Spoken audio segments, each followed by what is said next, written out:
action.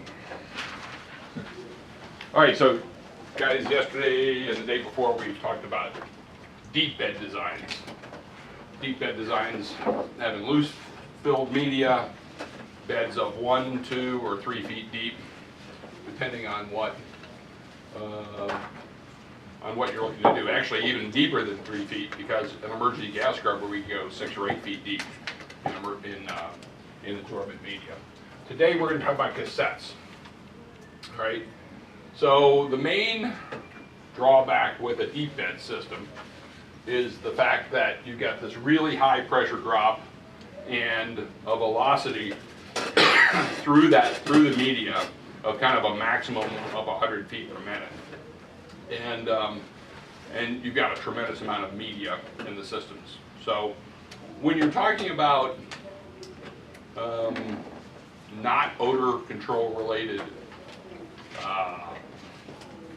systems that are commercial or industrially oriented, very often the system uses a side access system or a cassette-based system, which is a SAH unit or a PFU. All right? PFU. All right? So the way that, typically you should understand that from a typical air conditioning design standpoint and an air filtration standpoint, the standard velocity going through almost anything in the HVAC industry is 500 feet per minute. So you can see a deep bed, which is 50 to 100 feet per minute, isn't anywhere near close to what you could use for a commercial system. All right. So in odor control, we have much higher level of contaminant that has to be removed.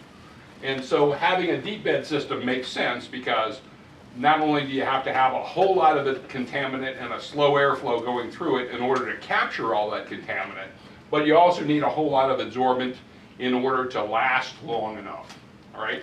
So like for instance, if you made a deep bed system in odor control that was only 1 foot deep, it would work for a while and would do an okay job, but eventually that adsorbent media would get used up pretty quickly. And so having 3 feet deep of media just means that you've got more media to last for a longer period of time as well, right? In a typical commercial or industrial application, the contaminant levels are much lower than in a sewage treatment application, okay? So in these applications, we're doing anything from, like at a museum, we're taking the air inside the museum, which is what we would kind of call this air, right? Normal urban air, and we're super purifying it in order to protect the artwork and precious things that are inside the museum, okay? So the contaminant levels actually are pretty low there, right? And we're just super purifying it. In an industrial environment where we are protecting electronics from corrosion, the contaminant level is higher than in an urban environment, okay? Because we're at a refinery, and the refining of that oil or the making of paper gives off a whole bunch of corrosive gases, right? But it's still, the contaminant level is still nowhere near as high as the odor control level, okay? So in that case, there is a great advantage to using some type of other absorbent media delivery system than a deep bed system, and that's why we go with cassettes. All right, so a cassette is basically a way to hold the adsorbent media in order to reduce the pressure drop inside of it, right? So here is an example of what we call the PP12 cassette, okay? So the PP12 cassette, airflow goes like this. So generally you could consider this like an arrow, right? That's the point of the arrow. You could kind of see. And it points into the direction of airflow, generally, okay? Now, I'll just go ahead and say, you could also do it in this direction as well, but we try to standardize on the airflow going like this, okay? And the reason for that is you have this nice flat sealing surface here.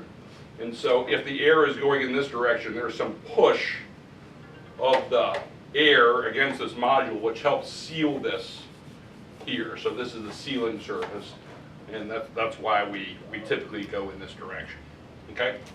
So for this cassette, what we've done here is that instead of having one block of adsorbent media, which is 12 inches by 12 inches by 12 inches, and just trying to force the air through there, now we've taken and we've made these 3-inch deep beds that are in a V shape, right?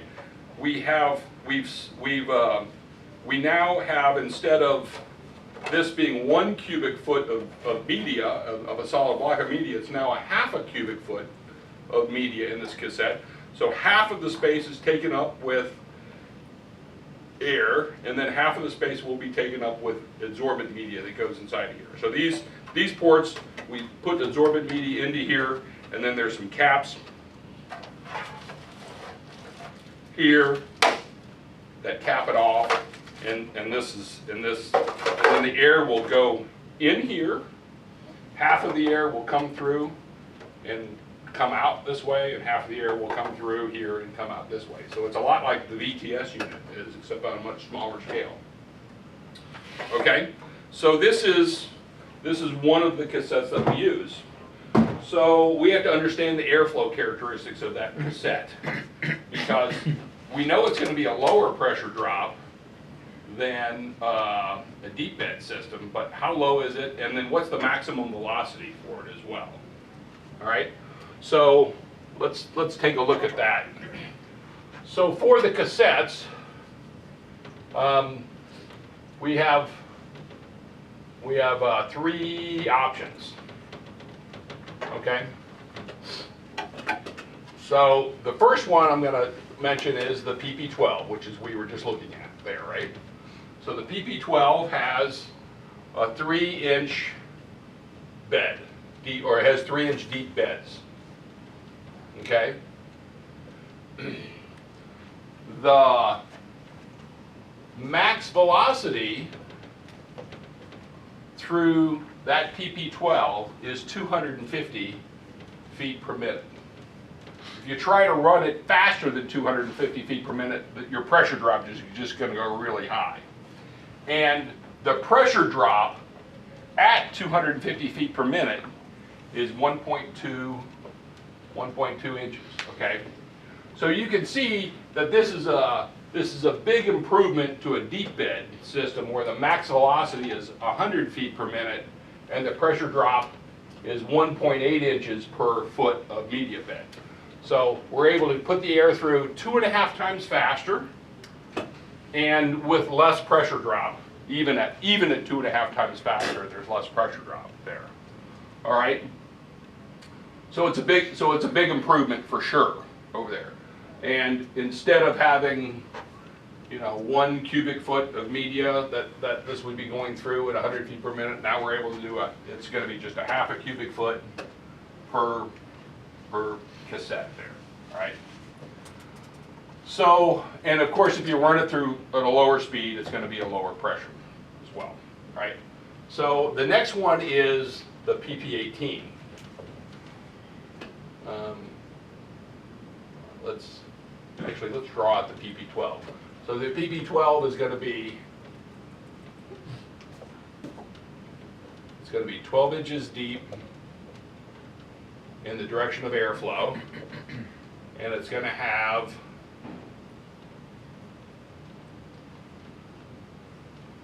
three-inch deep beds. Okay. So that's the PP12. All right. Now the PP18, which I don't have one up, maybe.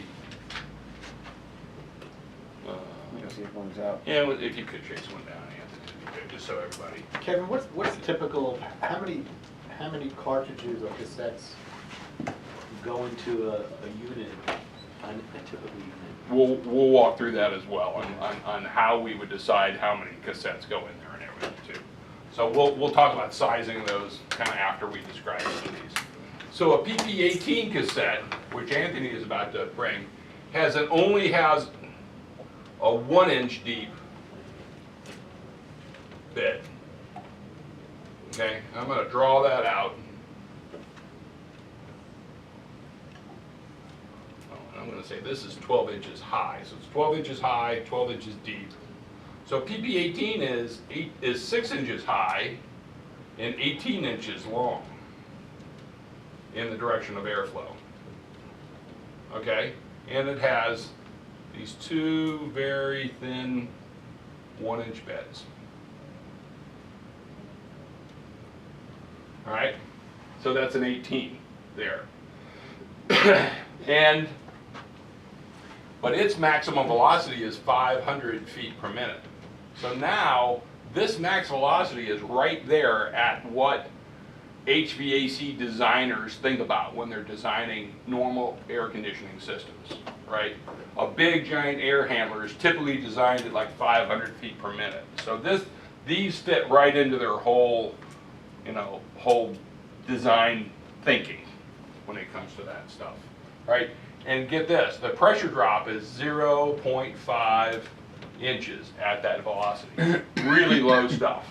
Now guys, all this information is on the product data sheet, so it's good that you're writing it down, helps get it into the brain and everything like that, but just do keep in mind that all the numbers are in the product data sheet to refer to. All right, so, and then the third type we have is what we call the matrix. It's a matrix blocks.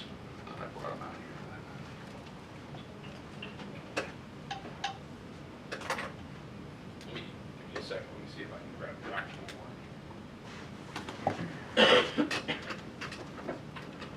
I got one in my office if you don't have it. No, Rich has got one.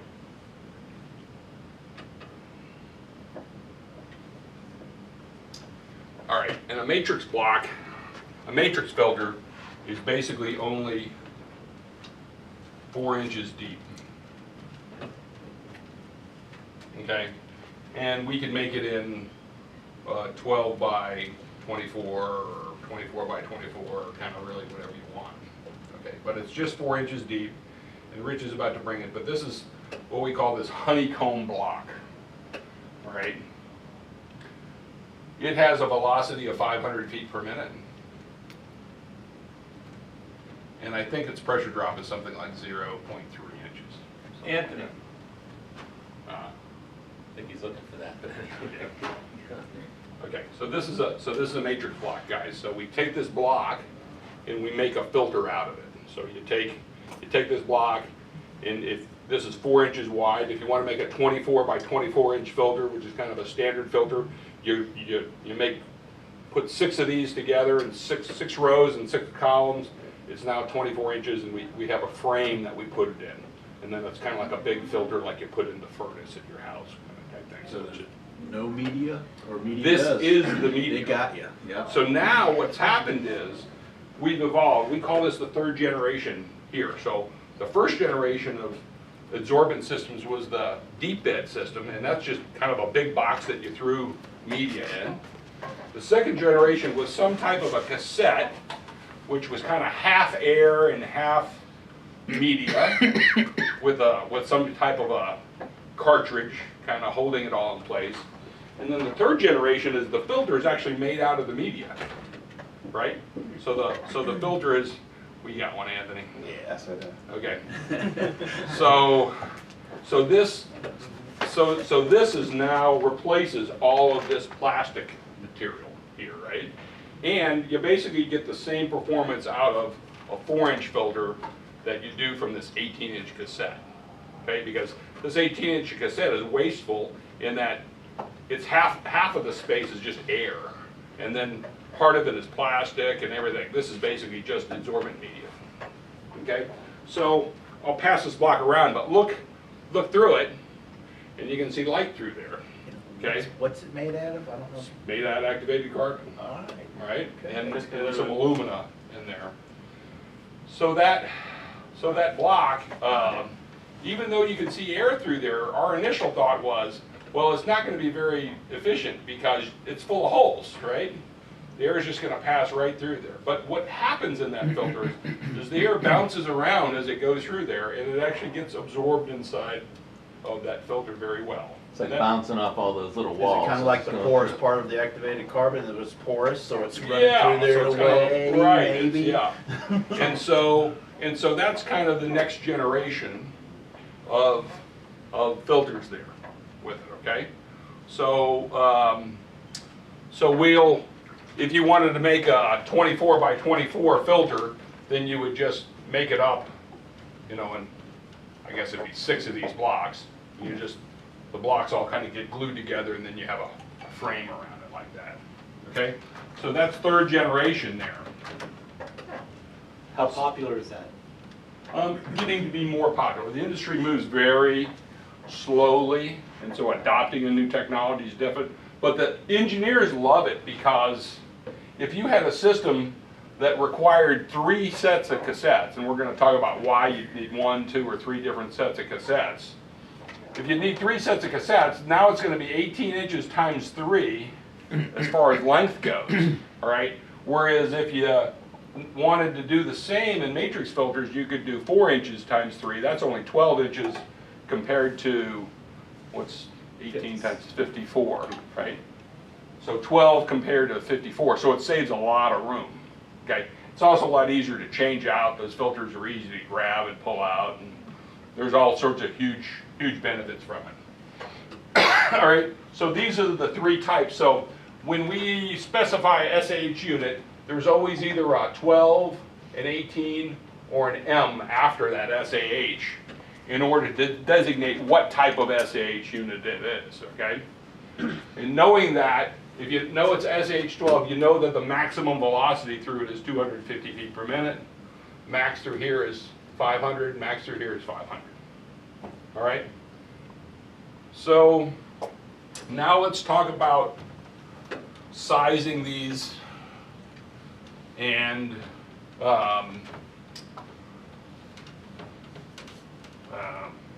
yeah, sizing these basically. Okay, so let's just do an exercise where we're going to do 7,000 cubic feet per minute. All right, we're going to design a system for 7,000 CFM. All right, customer says I need a system 7,000 CFM. So we say, all right, well, let's take a look at which one of these systems we want to use. So for the SAH-12, the first thing we're going to do is we're going to size that system by taking the 7,000 CFM and we're going to divide it by that maximum velocity, which is 250 feet per minute, okay? 250 here, right? This gives us, no, that's not right. 28, is that right? 1,000. Yeah, 28. Yeah. 28. So this is 28 square feet. Okay, so what does 28 square feet mean? It means that if you're looking at the unit in the direction of airflow, you have to have 28 square feet of media. So that means you need to have at least 28 of these. Okay? Okay, so, well, how do you want to do 28 of them? Do you have one long unit, high and 28 long? Probably not. It's probably not very efficient. So, all right, how do we divide 28 up very well? Well, for these systems, we typically go in 2 foot increments to size them. Okay, and there's some 1 foot increments as well, but I'll explain why. So let's just think about this. A standard ASHRAE dust filter, okay, is 24 inches by 24 inches, okay? Okay, which is, of course, 2 by 2 feet, okay? So all of these SAH units are going to have pre-filters and final filters in them because they're HVAC, commercial, industrial systems. And so the sizing of the unit is going to be dependent more on the pre-filter and final filter than it is going to be on the cassettes, because we're going to try to stick with standard pre-filters and final filters, okay?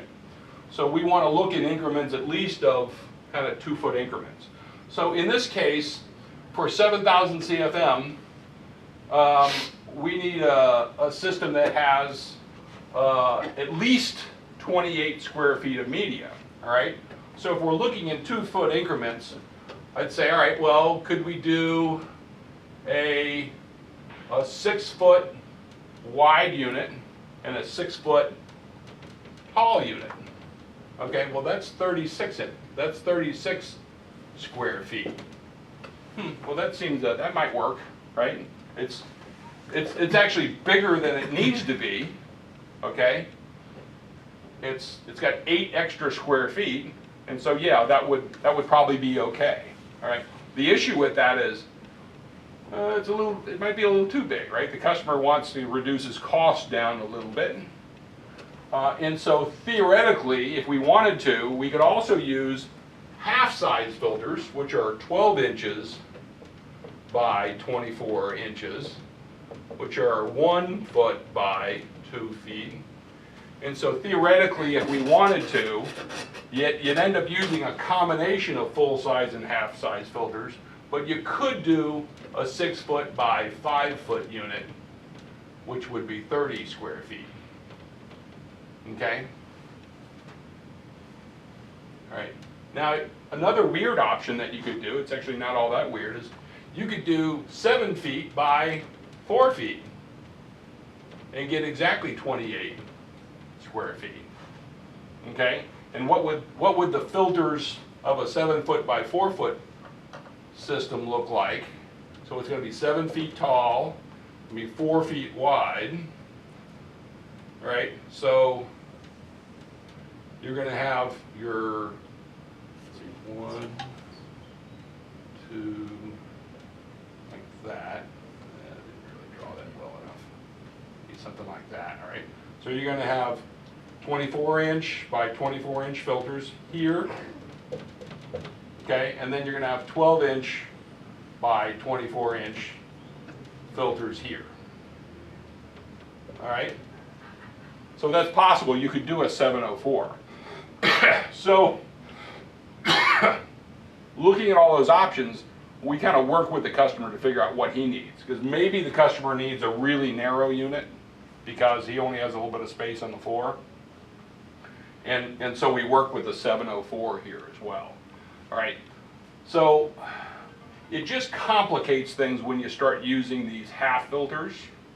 So when possible, we kind of prefer to just say, you know, maybe we just tell the customer instead, you know what, we'll just give you an 804 here.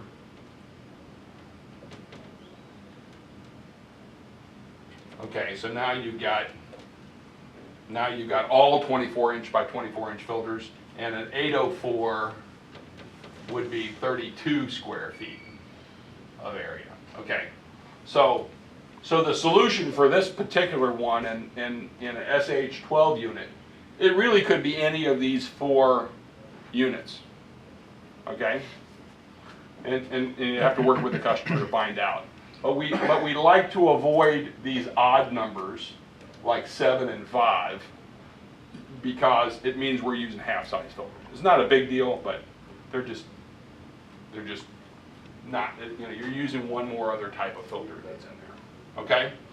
So just keep that in mind, that the size of a SAH unit is driven by the pre-filters and the final filters, okay?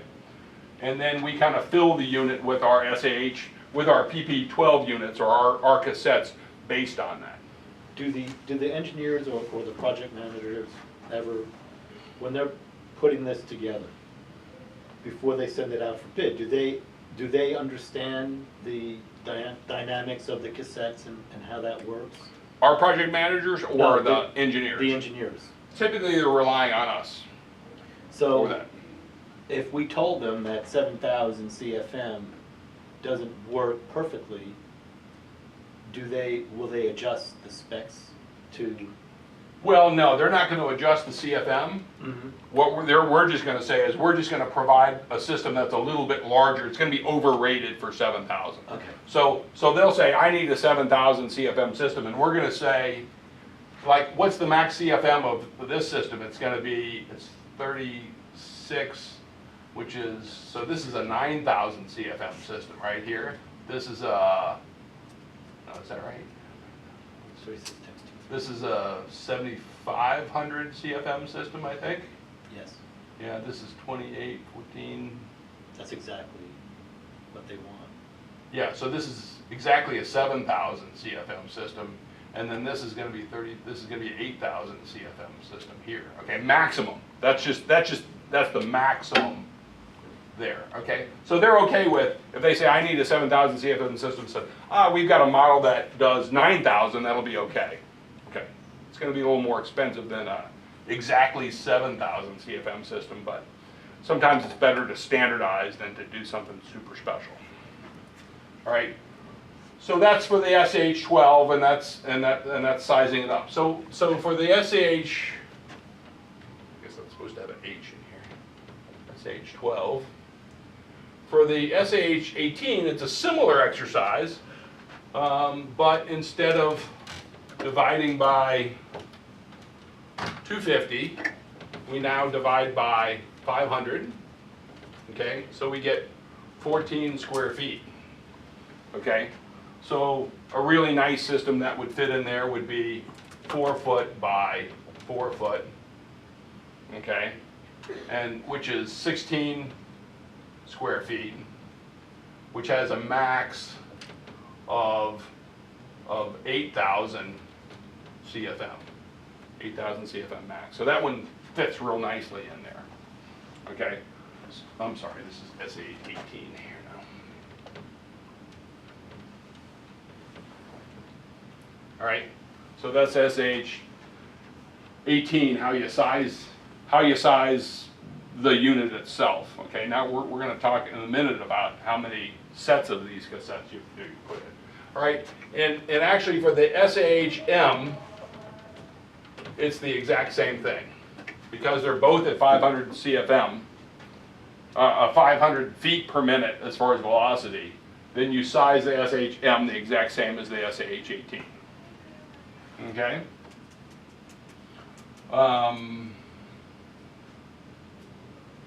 Great. All right. So now let's talk about how many sets of these cassettes that we use. Okay? Because let's say we're building a system. This is the side view of the system. We're going to start off with pre-filters. Okay? And our typical pre-filter is a 24 by 24. Yeah. Right. Okay. Is a 24 by 24 by 2 MERV 8. Okay, so MERV stands for minimum efficiency removal something or another. Okay, it basically tells you how efficient the filter is, and a pre-filter is typically a MERV 8, and that's typically in old days it used to be called a 30% efficient filter. Okay, it kind of captures 30% of the stuff going through, and that's why it's called a pre-filter instead of. It doesn't capture everything, but it captures kind of the big stuff. Okay, so in this 2-inch means that it's 2 inches deep in the direction of airflow. Right, that's our standard. Sometimes the customer might request a 4-inch deep filter, maybe, but that's kind of the standard that we work with. And all right, and then afterwards, we can either do 1, 2, or 3, sometimes even 4, but typically 1, 2, or 3 sets of these cassettes. Let me ask a general question about Sure. the pre-filter. Yeah. Do you want to do that per customer order, or do you want to try to default to always having a 4-inch track in there? Almost everybody does a 2-inch filter. Okay. Yeah. So I hardly ever do they do a 4-inch. Okay. So Keep it to. just because that filter is just called, like in the industry, it's just called a pleat. It's kind of a default. Everybody has them in stock. They're always around. You can get them super cheap. And so almost everybody uses a 24 by 24 by 2 Merv8. It's kind of the most common filter in the world, kind of type thing. All right, so the air is coming in. It goes through the pre-filter just to take out any heavy dust that's in there. And then we have to choose between 1, 2, or 3 sets of cassettes in there, right? So the decision of making that, you know, we would make recommendations to the customer, or the customer comes back and says what kind of performance he wants, and we kind of have to recommend to him or specify to him what level we want. Okay, so here's how we do it, and there's no really great hard and fast rule because there's all sorts of commercial reasons and things for it. But generally, the PP12 is used for industrial applications. Okay, and generally the PP18 is used for commercial applications. Okay, and I'll put an asterisk next to each of them because there's a little crossover in between that. You know, might be a light duty industrial versus a heavy duty industrial or something like that. So commercial application is an office building, a museum, an airport, something like that. Industrial application is protecting a computer room from outside corrosive gases. Okay? Generally, okay, well, so we're going to park that for just a second, and we're going to talk about industrial gases and protecting electronics from industrial gases. So when a customer has computer systems that are in an industrial environment, there's a standard out there. It's called the ISA S71 standard, and that specifies what the air inside of an industrial control room should be like in order to protect the computers, okay? And they specify that air quality inside the room. Well, they specify that there's 4 ways to rate air quality, okay? You've got G1, G2, G3, and GX, all right? G1's the good one, all right? And you want all your control rooms to be G1, okay? G2 is maybe not so good, but like heavy electrical equipment could be in there. Big, you know, high voltage electrical equipment could be in there. It would be okay. G3 is you've got a problem. You need to figure something out. You know, your electronics are going to get corroded fairly quickly, so take care of it. And GX is, oh shit, this place is bad. We got problems. On the color scale, it's red. Right. We even kind of sometimes get GX plus kind of type areas where, you know, it's super bad. All right. So the way that you measure these environments is using a corrosion classification coupon. All right. And we have these coupons here. It's a little plate with a little copper strip and a silver strip, and we send it off to customers, and they put it in their environment for 30 days and let it corrode. Okay, so it's this copper and silver, and when it goes out, when it leaves us, it has a polished surface like a mirror. I mean, you could shave in it, no problem, right? After it comes back from the customer, it's going to have corroded to some extent because it's left in the room for 30 days. If it comes back looking almost like it did when we came back, then it should be G1. If it's kind of fogged up a little bit, that mirror is fogged up a little bit, it's kind of G2. If you can't see yourself in there any longer, it's kind of G3. And basically, if the coupon's destroyed and, you know, it's barely recognizable, it's kind of GX after that, okay? So just to give you a feel for what's going on there with these coupons, all right? So what our standard kind of is 1 PP18 will improve 1 G level. Oh, I should go like this. 1 G level. Okay? and one PP12 should improve 2 G levels. Okay?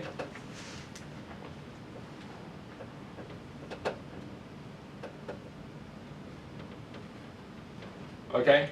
That's rule of thumb, rough kind of, yeah, rule of thumb about how to do that. Okay?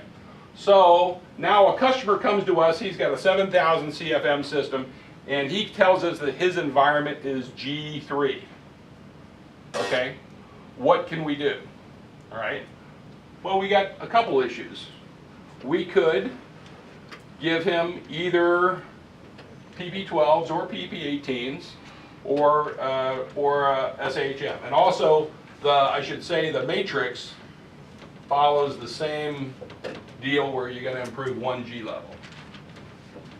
Okay? So, he's got 7,000 CFM and he needs to improve his air to G1. Okay? So what do?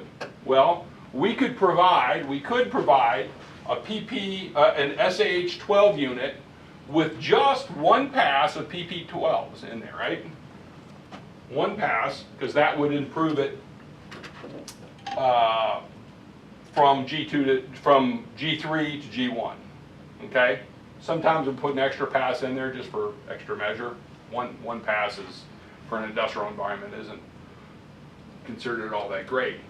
But keep in mind, if you're using an SAH12 unit, it's going to be much larger, right? SAH12, we said, had to have a minimum area of 28 feet. SAH12, SAH18 had to have a minimum area of 16. Okay? So if we wanted to do an SAH18 unit,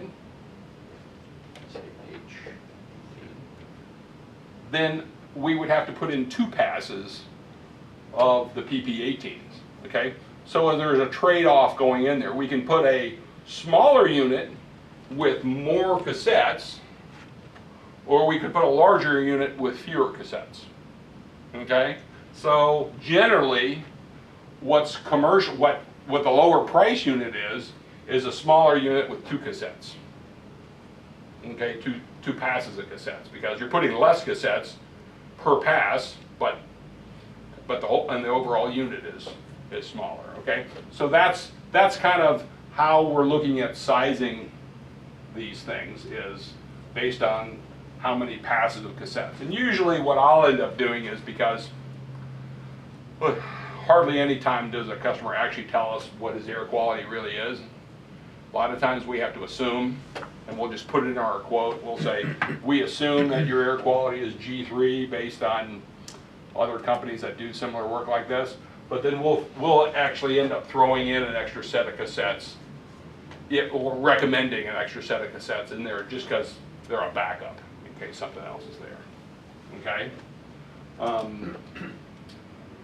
So that is kind of figuring out how many sets of cassettes that you're going to put in there. So this application, if they wanted 7,000 CFM to go from G3 to G1, we definitely have to put at least 2 sets of cassettes in there. Odds are we'd probably put a third one in there just for safety's sake with it. Are they interchangeable? No, they aren't. So the system gets tracked for the, I guess, the size of the PP12, and then the PP18 cassette is going to be tracked like this. So you cannot put 12s where an 18 was, and you can't put 18s where 12 is. You can't put matrix where either one were. So you're kind of set up with it already.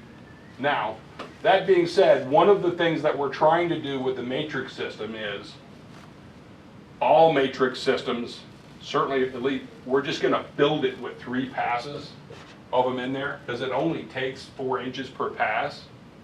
So let's just make every matrix system allowable for 3 passes, and the customer can decide if he's going to put 1, 2, or 3 passes of the matrix filters in there, right?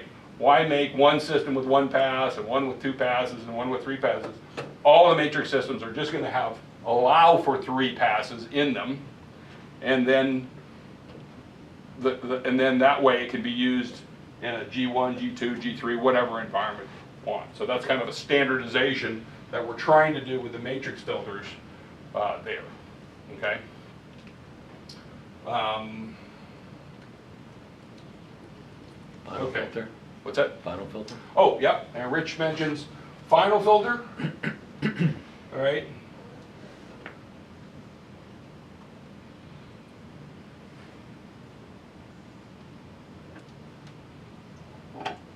So we put these final filters in here, and the final filter we use is typically the standard is a 24 by 24 as well, but it's 6 inches deep.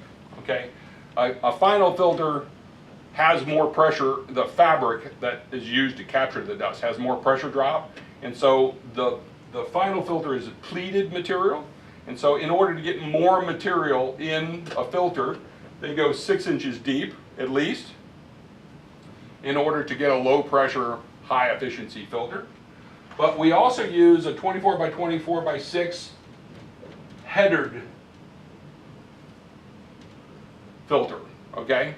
And here's the difference between a headered and a box filter. I'll draw that over here.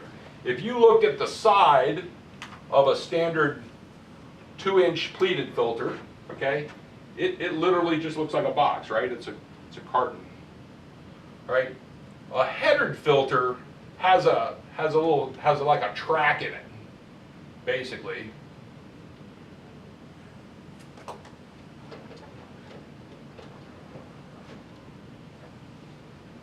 Okay, that's 1 inch. Okay, and then this whole thing is 6 inches deep from here to here. So it has this kind of 1 inch track, 1 inch lip kind of on it. And therefore we only have to put a track in the system here that's a 1 inch wide track. And then this just slips into the track here, in here, and it fits in there real well. So that header track is kind of a standard in the industry, because you could have a 6-inch filter with a header track, you get an 8-inch filter with a header track. Kind of anything bigger than a 4-inch filter is offered in a header track with that. Okay, let's talk about SAH systems with dual blowers real quick, because we get a lot of requirements for